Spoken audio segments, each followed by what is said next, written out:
हरे कृष्णा।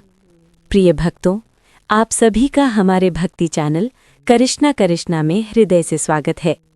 आज हम सुनेंगे माघ मास महात्म्य की अत्यंत पुण्यमयी कथा का 8वां अध्याय। ये अध्याय हमें सिखाता है एक सच्ची भक्ति क्या होती है, निर्धनता में भी कैसे भगवान मिल जाते हैं, और ये भी कि माघ स्नान केवल जल से नहीं भावना से फल देता है। कथा का प्रारंभ। श्री सूत जी कहते हैं, हे ऋषियों, अब मैं आपको माघ मास महात्म्य के 8वें अध्याय की कथा सुनाता हूँ। एक समय की बात है, एक छोटे से ग्राम में एक अत्यंत निर्धन ब्राह्मण रहता था। उसका नाम था धर्मदत्त। धर्मदत्त नाम का ही नहीं, स्वभाव से भी अत्यंत धर्मपरायण था। घर में न धन था, न अन्न का भंडार, न वस्त्रों की संपन्नता, परंतु उसके हृदय में भगवान श्रीहरि विष्णु के प्रति अटूट श्रद्धा थी। निर्धनता में भी नियम। माघ मास का आरंभ हुआ। ग्राम के लोग प्रयाग जाने की तैयारी कर रहे थे, कोई गाड़ी से, कोई घोड़े से, तो कोई परिवार सहित। पर धर्मदत्त उदास था, उसके पास यात्रा का साधन नहीं था। पत्नी ने धीरे से कहा, स्वामी, हम प्रयाग तो नहीं जा सकते, पर क्या हम यहाँ स्नान नहीं कर सकते? धर्मदत्त की आंखों में आंसू आ गए। बोला, निश्चय ही करेंगे, जहाँ श्रद्धा हो वहीं गंगा है। माघ स्नान का आरंभ। अगली सुबह अभी अंधकार था, ठंडी हवा चल रही थी। दोनों पति पत्नी ग्राम के समीप बहने वाली छोटी सी नदी पर पहुंचे। न कोई शोर, न कोई भीड़। धर्मदत्त ने नदी के जल में प्रवेश किया और दोनों हाथ जोड़कर कहा, हे नारायण, हे लक्ष्मीपति, मेरे पास न धन है, न दान की सामग्री, बस ये स्नान और मेरा मन स्वीकार करिए। दोनों ने नियम पूर्वक माघ स्नान किया। प्रतिदिन का नियम, प्रतिदिन वही क्रम।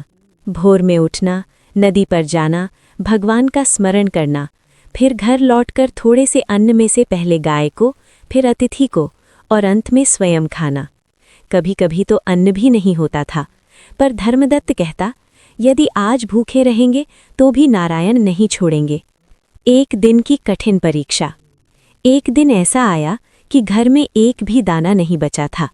पत्नी ने कांपते स्वर में कहा, स्वामी, आज व्रत कैसे निभेगा?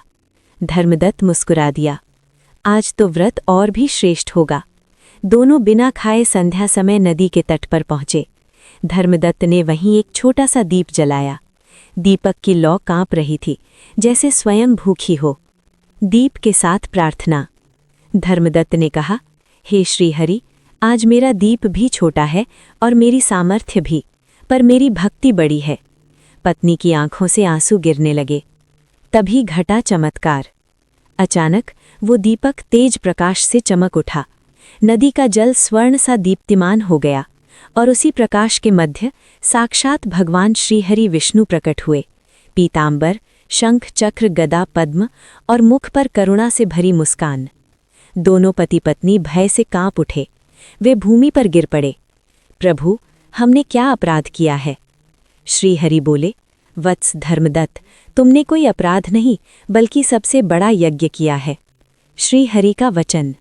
भगवान बोले, माघ मास में जो व्यक्ति श्रद्धा से स्नान करता है, भूखा रहकर भी दीप जलाता है और किसी से कुछ मांगता नहीं, वो मुझे वैकुंठ में नहीं, सीधे अपने हृदय में बुला लेता है। माघ स्नान का वास्तविक फल। धर्मदत्त ने हाथ जोड़कर कहा, प्रभु, मुझे धन नहीं चाहिए, मुझे वैभव नहीं चाहिए, बस इतना आशीर्वाद दीजिए कि मेरी भक्ति कभी कम ना हो। श्रीहरि की आंखें भर आईं।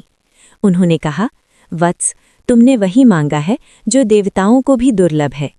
श्रीहरि का वरदान।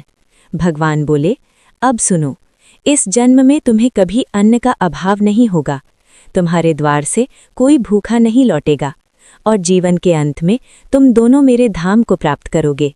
भगवान ने उसकी पत्नी से कहा, तुम्हारी सेवा, तुम्हारी सहनशीलता और तुम्हारी निस्वार्थ श्रद्धा, ये सब मुझे अत्यंत प्रिय है।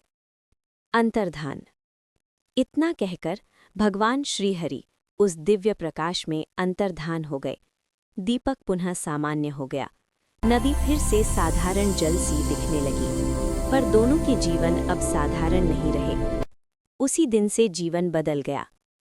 कुछ ही समय में ग्राम के लोग धर्मदत्त का आदर करने लगे, घर में अन्न आने लगा। पर धर्मदत्त का स्वभाव बिल्कुल नहीं बदला। वो प्रतिदिन कहता, ये सब मेरा नहीं, ये माघ स्नान का प्रसाद है। जब दोनों वृद्ध हो गए, माघ मास की एक प्रातः स्नान करके लौटते समय दोनों ने एक दूसरे का हाथ पकड़ा और उसी क्षण उनके नेत्रों के सामने वही दिव्य प्रकाश फैल गया। भगवान श्रीहरि पुनः प्रकट हुए। मोक्ष की प्राप्ति। श्रीहरि बोले, वत्स, अब तुम दोनों मेरे साथ चलो। क्षण भर में दोनों शरीर त्याग कर भगवान के धाम को चले गए। यही है माघ मास महात्म्य अष्टम अध्याय की संपूर्ण कथा। प्रिय भक्तों, ये कथा हमें सिखाती है कि माघ स्नान दिखावे से नहीं, नियम और निष्ठा से फल देता है। भगवान धन नहीं देखते, भाव देखते हैं। छोटा दीप भी यदि श्रद्धा से जले तो वो स्वयं भगवान को बुला लेता है। अब अंत में प्रेम से बोलिए, भगवान श्री हरि विष्णु की जय, माता लक्ष्मी की जय, सर्व देवताओं की जय। यदि ये कथा आपके हृदय को छू गई हो तो वीडियो को लाइक करें, अपने प्रियजनों को शेयर करें और करिश्ना चैनल को सब्सक्राइब अवश्य करें, क्योंकि यहाँ हर दिन माघ सा पुण्य आप तक पहुँचाया जाता है।